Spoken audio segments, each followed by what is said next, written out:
مولانا و مفتی جاوید صاحب دامت برکاتہم العالیہ، حضرت مولانا غلام مصطفیٰ صاحب دامت برکاتہم العالیہ، مدرسہ حاضہ کے محتمم حضرت مفتی نوازش صاحب اور دیگر علماء کرام، حضرت مفتی نوازش صاحب دامت برکاتہم العالیہ میرے بہت بڑے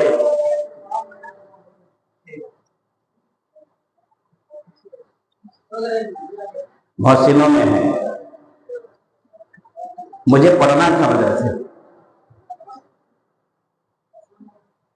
میرے والد صاحب کو بھی تلاش تھی کہیں پر بھیجے، مفتی صاحب سے مشورہ ہوا، پھر ٹھنڈی کے موسم میں مفتی صاحب کو یہ واقعہ یاد نہیں،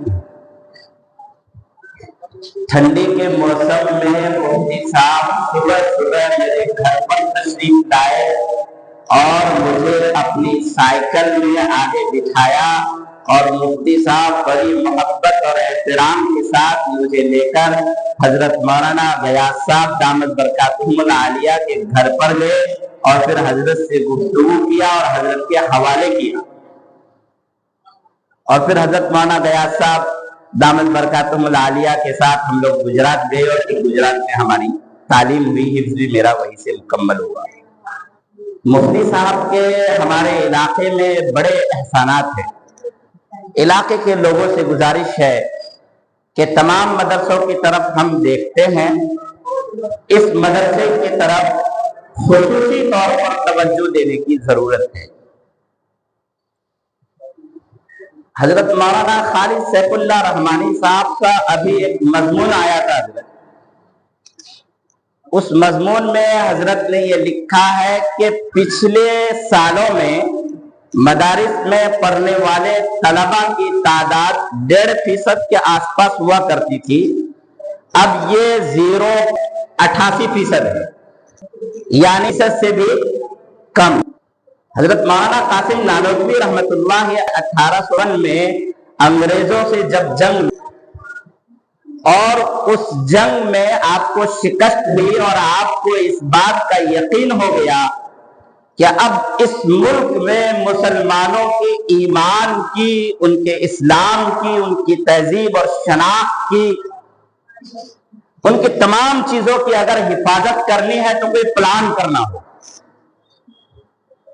پھر اس کے 8 سال کے بعد حضرت مولانا قاسم نانوتوی رحمت اللہ علیہ نے امت مسلمہ ہندیہ کے آنے والی نسلوں کی ایمان کی حفاظت کے لیے دارالعلوم دیوبند کی بنیاد رکھی، اور دارالعلوم دیوبند کی یہ تمام شاخیں ہیں۔ دارالعلوم دیوبند یا مدارس کی طرف رجحان بہت ہوئے تھے، وہ بڑھنا چاہیے تھا اور بڑی تعداد ہونی چاہیے تھی، اور ہر فیلڈ میں یہاں سے تربیت یافتہ، تربیت لے کر نکلنے والے لوگوں کا تسلط ہونا چاہیے۔ لیکن بہت بڑا المیہ اس وقت کا یہ ہے کہ مدارس کی طرف طلبہ کا رجحان کم ہو رہا ہے، یہ ایک لمحہ فکریہ ہے۔ اس سلسلے میں ہمارے اکابر علماء کرام کو، اصاغر علماء کرام کو فکر کرنے کی ضرورت ہے، ایک بنیادی جو ایک ضرورت محسوس ہو رہی ہے۔ دوسری بڑی ضرورت، مدارس کی طرف طلبہ کیوں نہیں آ رہے ہیں، یا مدارس کا نظام بہتر سے بہتر کیوں نہیں بن پا رہا ہے۔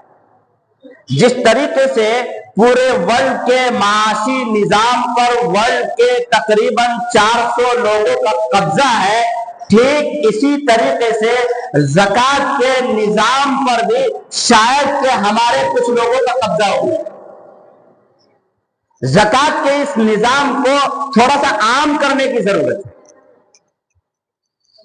معاذ بن جبل رضی اللہ تعالی عنہ نے حضرت عمر رضی اللہ تعالی عنہ کو خط لکھا اور کچھ پیسے بھیج دیے، اور لکھا کہ یہ زکوٰۃ کی رقم ہے۔ تو حضرت عمر نے کہا کہ کیا وہاں کوئی زکوٰۃ لینے والے نہیں ہے؟ کہ زکوٰۃ یہاں پر बिल्कुल सिस्टम के साथ जो बांटा जा रहा है, उसकी बरकत ये हुई है कि यहाँ पर अब कोई ज़कात लेने वाला फर्द बचा नहीं है। मैं आपको बता दूं कि किशनगंज में 10% लोग ही साहिब निसाब है, 90% लोग ऐसे हैं जो साहिब निसाब नहीं है। उसमें से बाज़ लोग ऐसे हैं जिनको आप ज़कात देंगे तो ज़कात अदा हो जाएगी। ज़कात के इज्तिमाई निज़ाम को बनाने की जरूरत है। मैं बहुत हिम्मत के साथ, आज हजरत मुफ्ती साहब दामत बरकातुहुल आलिया तशरीफ फरमा है, मैं हजरत की खिदमत अक़दस में ये गुजारिश पेश करने जा रहा हूँ कि किशनगंज में हमारे ये जो 10% मालदार मुसलमान हैं जो ज़कात निकाल सकते हैं, वैसे तो उलमा तकरीर करते हैं कि वो तमाम औरतें साहिब निसाब हैं, सोना चांदी मिला करके ज़कात देने के लायक है वो, खैर वो तो दूसरे नंबर की बात है। जो 10% लोग ज़कात निकाल सकते हैं उनका कोई एक इज्तिमाई निज़ाम बन जाए। हमने सुना है कि किशनगंज शहर में बाज लोग ऐसे हैं जो 30 लाख, 20 लाख, 50 लाख ज़कात की रकम निकालते हैं। उन लोगों की क़यादत हो जाए, वो 10-20 लोग इकट्ठे हो जाएं और पूरे जिले में हजरत मुफ्ती साहब और उनकी तरह अकाबिर उलमा की सरकर्दगी में पूरे जिले में यह ऐलान कर दिया जाए कि जिले के खुम्स, जिले का उश्र, जिले की ज़कात एक जगह इकट्ठा हो। हजरत मौलाना गयास साहब के मदरसे का सालाना खर्चा क्या है वो यहां से पूरा होगा। हजरत मुफ्ती नवाज़िद साहब के मदरसे का सालाना खर्चा क्या है वो यहां से दे दिया जाए। अगर इस निजाम को बना लिया जाए, मैं आपको बता रहा हूं, 1 लाख मुसलमान अगर 10,000 रुपए करके, 16 लाख आबादी है किशनगंज में, 1 लाख मुसलमान अगर 10,000 रुपए करके ज़कात की रकम एक जगह इकट्ठी करे, ये 1 अरब रुपए होते हैं। और आपके किशनगंज के मदारिस का खर्चा सालाना 25 करोड़ नहीं है,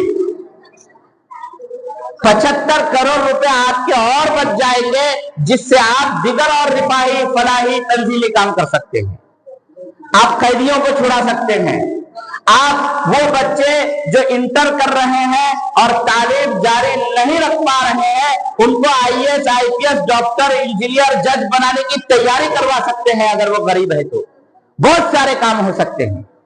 अगर इस काम को, मैं मुख्तलिफ जगहों पर जा रहा हूं, वहां पर ये बात कर रहा हूं, बल्कि मैंने किशनगंज शहर के मालदारों से इंफरादी तौर पर मुलाकातें भी की, उनसे भी कहा वो लोग भी तैयार हैं, लेकिन मदारिस वालों को तैयार होना होगा।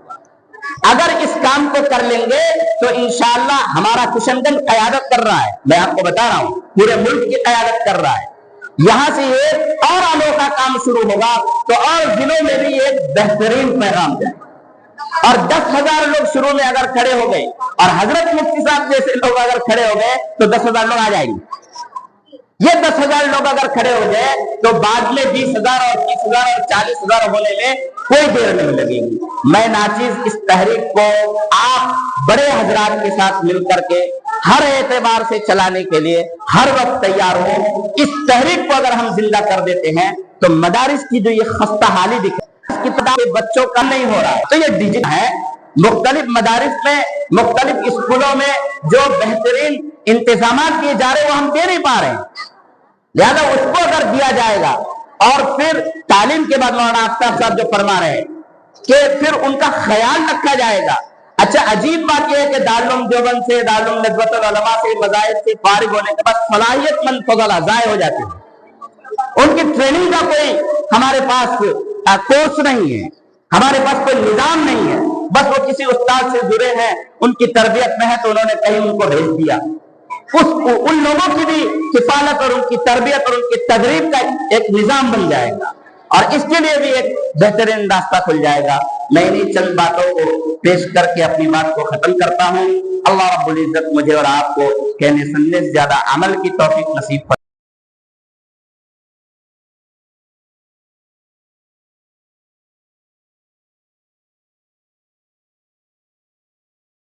सुलहा ने इस दीन की बका और इसके तहफ़्फ़ुज़ और इसकी इशाअत के लिए मेहनतें की हैं, वो तारीख का एक अहम बाब है। ہمارے اور آپ کے سامنے یہ جو دینی مدارس ہیں، مکاتب ہیں، ادارے ہیں، خانقاہیں ہیں، مراکز ہیں، یا جو بھی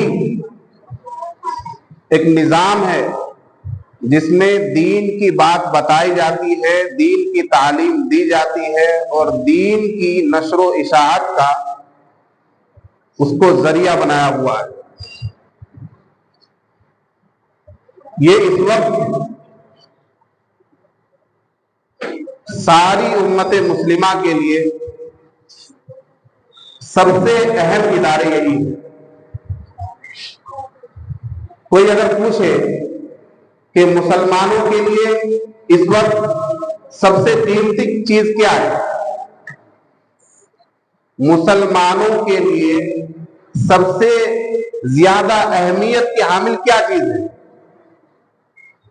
تو میں کہوں گا کہ نہ تو آج کی حکومت وہ مسلمانوں کے لیے کوئی زیادہ اہمیت کی حامل ہے، نہ آج کوئی قانون، کوئی نظام، کوئی لائحہ عمل، حتیٰ کہ کوئی تنظیم اتنی اہمیت کی حامل نہیں ہے اس امت مسلمہ کے لیے جتنی اہمیت کی حامل یہ دینی درسگاہیں، یہ چھوٹے چھوٹے مکاتب اور یہ چھوٹے بڑے مدارس ہیں۔ آپ اور ہم جس مدرسے میں بیٹھے ہوئے ہیں، مدرسہ عربیہ جامعہ العلوم چھترگاہ، جس کے بانی و معتمد حضرت مولانا مفتی نوازش صاحب تشریف فرما ہے، ان کے رفقا حضرت مولانا زاہد صاحب، مولانا محمود صاحب اور ان کے دیگر اساتذہ، یہ ان لوگوں کی جانفشانی اور ان لوگوں کی قربانیوں کا ایک مرکز ہے۔ ہماری اور آپ کی محنتیں کہاں ہوتی ہیں؟ ہم اور آپ اپنی جفا کشی کا گزارا کہاں کرتے ہیں؟ ہماری محنت ہماری کھیتیوں تک محدود ہے، ہماری محنت ہمارے کاروبار تک محدود ہے، ہماری محنت ہماری دنیا تک محدود ہے، ہماری گھر گرہستی تک محدود ہے، لیکن ان حضرات کی محنت امت مسلمہ کے، یہ جو امت مسلمہ کے چھوٹے چھوٹے بچے ہیں جو نوجوان ہیں، ان لوگوں کے ذریعے قیامت تک آنے والی نسلوں کے دین اور ایمان کے تحفظ تک محدود ہے۔ ہماری محنت تو آج ہے، کل نہیں۔ ہماری صبح کی محنت شام تک کام نہیں دے گی، شام کی محنت صبح کام نہیں دے گی، لیکن ان اساتذہ کی، ان مدارس کی، ان مدرسین کی یہ جو محنت ہو رہی ہے اس طلباء پر، اس محنت کی نورانیت اور اس محنت کی چمک دمک اور اس محنت کی روشنی وہ قیامت تک آپ کو نظر آئے گی۔ تو یہ مدارس ہمارے لیے سب سے قیمتی اثاثہ ہے۔ مسلمانوں کے لیے سب سے قیمتی اثاثہ وہ ادارہ ہے جس ادارے میں دین کی تعلیم دی جاتی ہے، جہاں قرآن سیکھا جاتا ہے اور سکھایا جاتا ہے، اور حدیث اس کی مؤید ہے۔ خیرکم من تعلم القرآن وعلمہ، تم میں سب سے بہتر وہ ہے جو قرآن کو سیکھے اور سکھائے۔ تو سب سے بہتر ادارہ بھی وہی ہوگا جس میں قرآن کو سیکھا جائے اور سکھایا جائے۔ اور حدیث میں ہے کہ اللہ تعالیٰ جس کے ساتھ بھلائی کرنا چاہتا ہے، جس کے ساتھ خیر خواہی کا معاملہ کرنا چاہتا ہے، اس کو دین کے راستے پر لگا دیتا ہے، دین کی تعلیم کے راستے پر لگا دیتا ہے، اسے دین کی سمجھ عطا کرتا ہے، دین کا علم اس کو عطا فرماتا ہے۔ اور لوگ سمجھتے ہیں کہ جو مدرسہ بہت بڑا ہے، جس کی چار دیواریاں بڑی ہیں، جس کے پاس زیادہ کمرے ہیں، جس کے پاس زیادہ بچے ہیں، وہ مدرسہ کامیاب ہے، ایسی بات نہیں ہے۔ ایک چھوٹا سا مدرسہ، ایک چھوٹا سا ادارہ جس میں ایک بچے نے آ کر داخلہ لے کر صرف بسم اللہ الرحمن الرحیم سیکھ لی، وہ ادارہ کامیاب ادارہ ہے۔ آپ یقین مانیے، آپ نے سنا ہوگا نا واقعہ کہ ایک بچے نے بسم اللہ الرحمن الرحیم پڑھی اور اس کے باپ کی مغفرت ہو گئی، سنا یا نہیں؟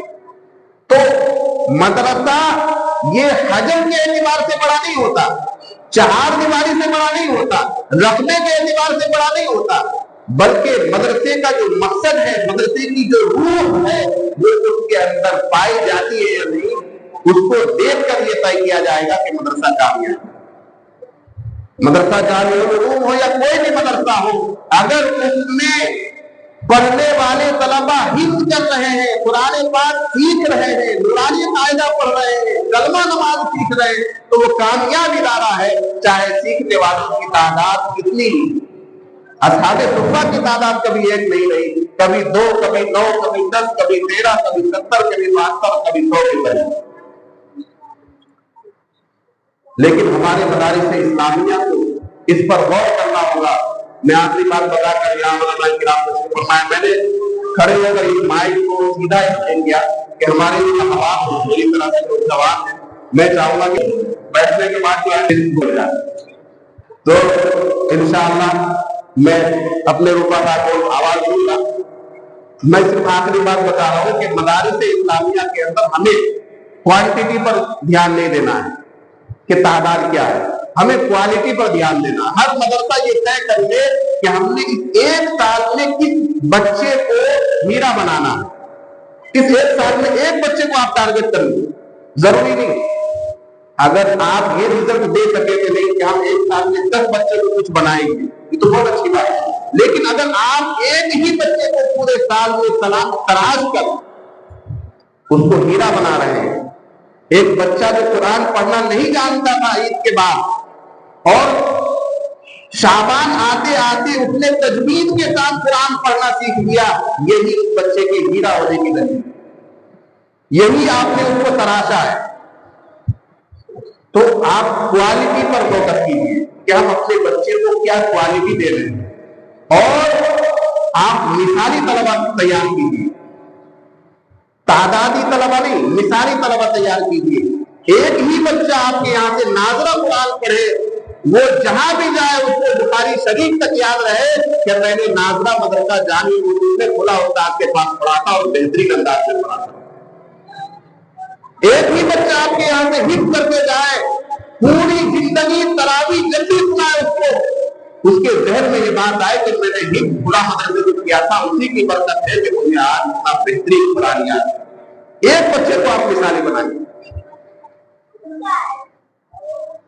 आपके मदरसे से बच्चा निकलने के बाद आपके मदरसे को याद रखे, और आप भी उस बच्चे को याद रखिए कि कौन आपके मदरसे से पढ़कर गया है और किसने कामयाबी की किन मंजिलों को तय किया है, ये आपको याद रखना होगा। उसकी खबरगिरी बात तक करनी होगी। हम छोटे बच्चों की ये भी कमी है कि बच्चा यहाँ से चला जाता है तो उसकी कोई खबरगिरी नहीं होगी, वो कहाँ पढ़ रहा है, क्या पढ़ रहा है, उसकी पढ़ाई कहाँ तक पहुंची। आपके पास डाटा होना चाहिए हर तालिब इल्म का कि जो बच्चा हमारे यहाँ से नाज़रा पढ़ कर गया वो हिफ्ज़ कहाँ कर रहा है, जो हिफ्ज़ करके गया वो अरबी कहाँ पढ़ रहा है, और अरबी में किस किनार तक पहुंचा, कब उसकी फरागत होगी, उसकी खबर खैरियत आप लेते रहिए। वो बच्चा आपके लिए खैरखा साबित होगा, आपके इदारे के लिए बहुत कीमती जौहर साबित होगा वो बच्चा। ये कुछ काम करने होंगे हम लोगों को इंशाअल्लाह। मुझे उम्मीद है कि हम पर तवज्जो देंगे। जो हमारे उलमा यहाँ तशरीफ फरमा रहे उनसे मैं आखिरी दरख्वास्त करूंगा कि ये मदरसा जामी उलूम के अंदर देख रहे हैं, 1992 में इसकी बुनियाद रखी गई। विधायक उनकी सब्र को फरमाए, उनके हाथों और उलमा किराम के अकाबिर के मुबारक हाथों से इस मदरसे का संग बुनियाद रखा गया।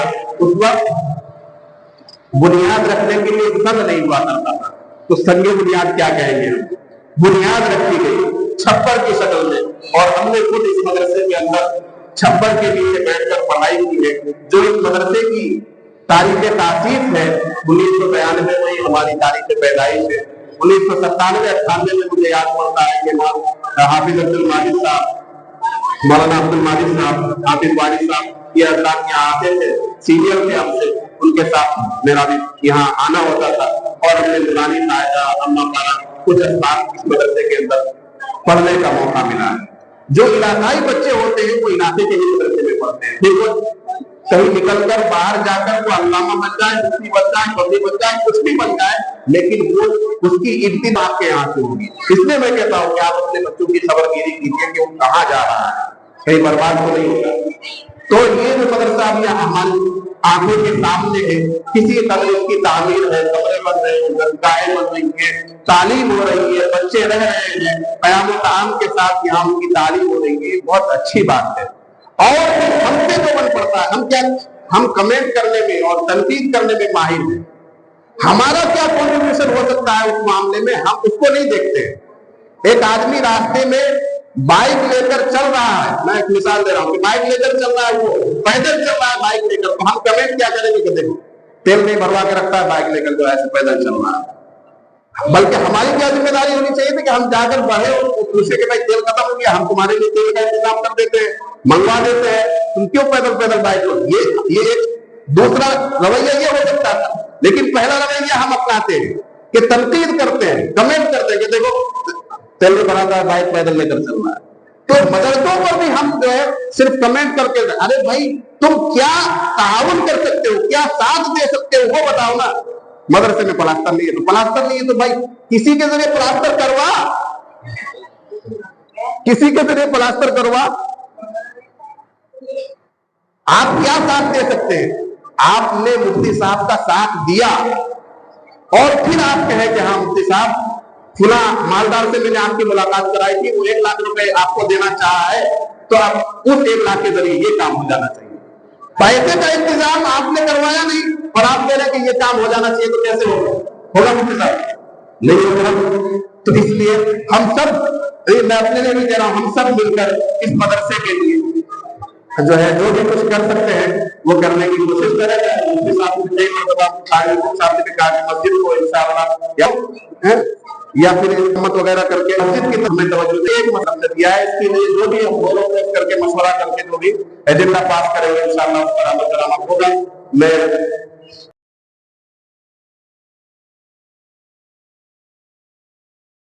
मुफ्ती साहब की बुनियाद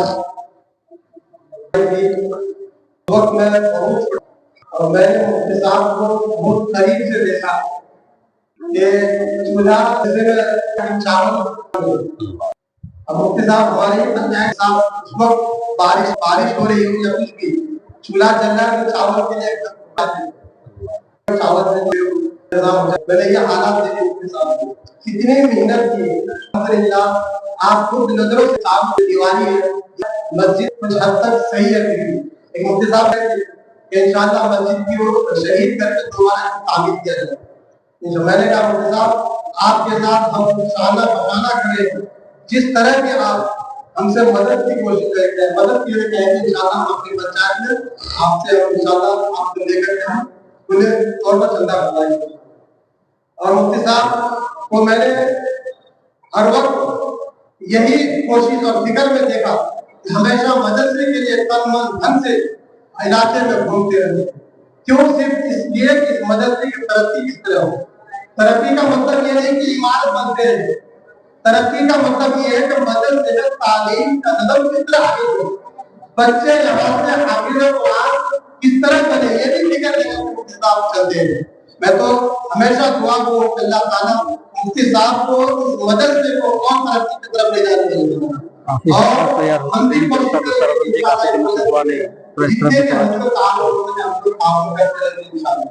अल्लाह ताला हम सबको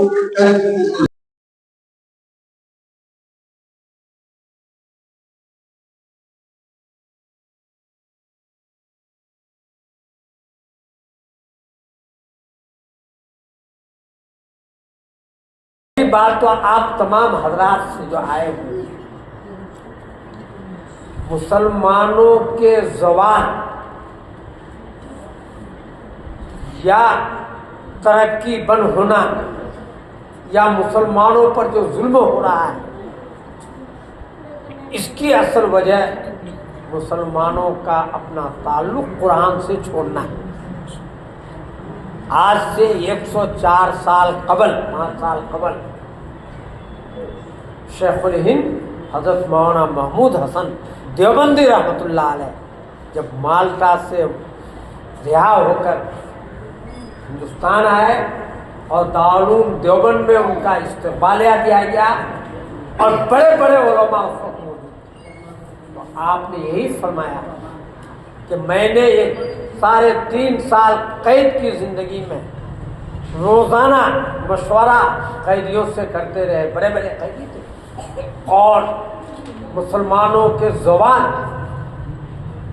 اور مسلمانوں کے مغلوب ہونے کی وجہ جو ہم لوگوں نے ڈھونڈا یہ پایا 2 چیز۔ نمبر 1 مسلمانوں کا قرآن سے تعلق کا ختم ہونا، نمبر 2 آپسی انتشار، چاہے مسلکی ہو، مشربی ہو، فکری ہو، ذہنی ہو، ایک انتشار، یہ 2 چیز۔ اور انہوں نے 104-5 سال پہلے یہ فرمایا تھا کہ میں اب بخاری اور ترمذی دارالعلوم میں نہیں پڑھاؤں گا، صدر مدرس بن کر کے یہاں نہیں رہوں گا، بلکہ میں نے یہ طے کیا ہے کہ گاؤں گاؤں، قریہ قریہ، شہر شہر چل کر اس 2 بات کی تاکید مسلمانوں سے کروں گا کہ اپنا تعلق قرآن سے جوڑیں اور آپس کے انتشار کو ختم کریں۔ الحمدللہ ان کے شاگردوں نے بھی دیا سے دیا جلا کر، مولانا ابھی ہمارے شمیم صاحب کہہ رہے تھے نا کہ 1866 میں حجت الاسلام مولانا قاسم نانوتوی رحمۃ اللہ علیہ نے دارالعلوم کی بنیاد ڈالی کہ اب ہماری رکاوٹوں کو دور کرنے کے لیے شریعت کے خلاف جو چیزیں آ رہی ہیں اس کو اگر ہم دور کرنا چاہتے ہیں تو ہمیں مدارس کو قائم کرنا پڑے۔ الحمدللہ پورے بر صغیر کے اندر لاکھوں کے قریب مدارس ہیں، ان میں سے مدرسہ یہ بھی ہے، اسی کے ساتھ اس کا تعلق ہے۔ ابھی ایک جگہ ایک پروگرام ہو رہا تھا، یہ حضرات جانتے ہیں، حضرت مولانا رحمت اللہ صاحب کشمیری جو دارالعلوم دیوبند کے رکن شورا ہیں، حضرت مفتی اعظم مفتی محمود صاحب کے اجل خلفاء میں سے بڑے عالم، میں بھی اس میں تھا۔ تو انہوں نے کہا کہ مسلمانوں کو قرآن سے 4 اعتبار سے تعلق ہونا چاہیے۔ نمبر 1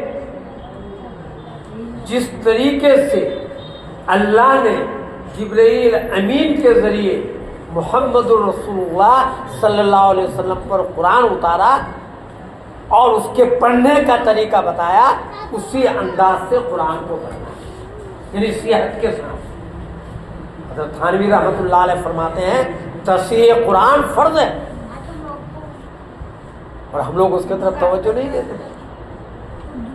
عام لوگوں کو بھی آپ نماز پڑھتے ہیں، یہ حضرات جانتے ہیں کہ اگر لہر جلی ہو جائے تو نماز ہوگی کیا؟ اگر قرآن غلط طور پر پڑھ رہے ہیں،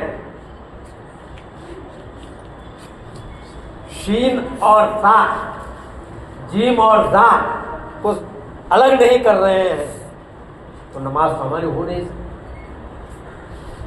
تو کم سے کم عام مسلمان 5 سورت، سورہ فاتحہ اور اس کے علاوہ 4 چھوٹی سورت صحت کے ساتھ سیکھ لیں، یہ آپ کے لیے بھی فرض ہے، صرف طلباء کے لیے نہیں، آپ کے لیے بھی فرض ہے۔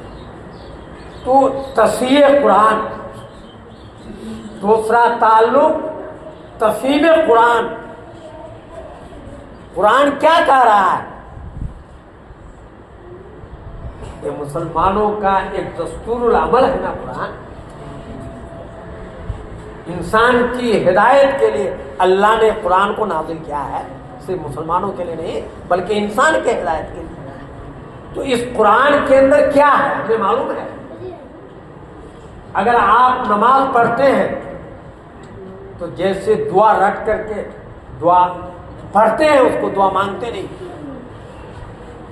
دعا مانگنا الگ چیز ہے اور دعا پڑھنا الگ چیز ہے۔ ہم سورہ فاتحہ یا اور سورتیں اگر پڑھتے ہیں تو ایسے ہی رٹ کر کے پڑھ لیے، اگر آپ سورہ فاتحہ کا ترجمہ آپ کے ذہن میں ہو یا قرآن کی جن آیتوں کو آپ نماز میں پڑھ رہے ہیں وہ ذہن میں اگر ہو تو آپ کی نماز کے اندر خشوع و خضوع پیدا ہوگی اور اس کے اندر برکت آئے گی اور نماز صحیح طور پر آپ آیت رحمت میں مسرت ظاہر ہو چہرے سے اور آیت عذاب میں رونا ہے. مکہ کے اندر ہم لوگوں نے دیکھا مسجد حرام میں کہ وہاں کے قاری جب نماز پڑھتے ہیں خاص طور پر میں تو روتے ہیں کیونکہ وہ لوگ تو صاحب زبان ہی ہے, عام آدمی کو رونا ہوتا ہے. تو دوسری چیز تفہیم قرآن کو سمجھنا. اسی وجہ سے ہمارے بزرگوں نے آج یہ فیصلہ کیا ہے کہ ہر مسجد کے اندر 15 منٹ زیادہ سے زیادہ, کیونکہ لوگوں کے پاس تو وقت ہے, درس قرآن اپنے اکابر کے قرآن کو جس پر اعتماد ہے اس کو پڑھ کر کے سنایا جائے. تو 15 منٹ روزانہ اگر ہو تو سب سے بہتر. اگر روزانہ نہیں ہے تو کسی ہفتے میں کسی ایک نماز کے بعد درس قرآن جاری کریں. نمبر 3, مسلمان کا تعلق قرآن سے عمل بالقرآن کے اعتبار سے ہو. قرآن کیا کہہ رہا ہے؟ احل اللہ البیع وحرم الربا. سود حرام ہے, کاروبار جائز ہے. ہم مسلمان سود کھا رہے ہیں تو قرآن پر عمل کر رہے ہیں. قرآن کہہ رہا ہے نشہ حرام ہے, اور آج 25% سے زائد ہمارے نوجوان نشہ میں مبتلا ہیں. میں تو کم سے کم کہا مختلف صرف شراب پینا نشہ نہیں, صرف تاریخ پینا ہی نشہ آپ سمجھ رہے ہیں نہیں. آج سفوف نکلا ہے جو ناک کے اندر ڈال دیتے ہیں اور دماغ پر اس کا اثر ہوتا ہے. ٹیبلٹ نکلا ہے, انجیکشن نکلا ہے, یہ تمام تو نشہ کی چیزیں ہیں. اور عورتیں بھی, گانجا بھی, افیون بھی, اس میں ہاں بہت ساری چیزیں. آج ہمارے نوجوان اپنے بدن کا خون بیچ رہا ہے نکال کر کے اور نشہ کی چیزوں کو کون روکے گا؟ عمل بالقرآن یہ تیسری چیز ہے, ہمیں جاننا چاہیے. حضرت یہ لوگ جانتے ہیں کہ قمار جو عربی میں ہے حرام ہے, نص خطی سے قرآن میں ہے. قمار صرف ہم لوگ بچپن میں جانتے تھے کہ تاش کے ذریعے سے یا ایک پھیتا ہوتا تھا اس کے ذریعے سے. آج تو قمار عام ہو گیا ہے, لاٹری موبائل میں قمار ہے نا نہیں, اور بھی بہت ساری صورتیں. تو عمل بالقرآن. اور چوتھی چیز قرآن قیامت تک کے لیے, سارے انسان کے لیے. اب کوئی نبی اور دوسرا آنے والا نہیں ہے. یہ ذمہ داری ہماری اور آپ کی, اس امت کی ہے کہ پوری دنیا تک قرآن کی اشاعت کریں, قرآن کی تبلیغ کریں. یہ جو مدارس ہیں, یہ جو مکاتب ہیں جہاں قرآن پڑھایا جاتا ہے, سکھایا جاتا ہے, یہ بھی ایک تبلیغ کا ذریعہ ہے. وعظ و نصیحت یہ بھی تبلیغ کا ذریعہ ہے. اس لیے میرے بھائی اس 4 چیز کے ساتھ آپ کا تعلق ہونی چاہیے. نمبر 1 قرآن کو صحت کے ساتھ پڑھنا. نمبر 2 قرآن کو سمجھنا. نمبر 3 قرآن پر عمل کرنا. نمبر 4 قرآن کی اشاعت کی تبلیغ کی فکر کرنا. ایک اور بات مولانا شمیم صاحب نے کہا, انشاءاللہ اس سلسلے میں بات چیت ہم لوگ کریں گے انشاءاللہ.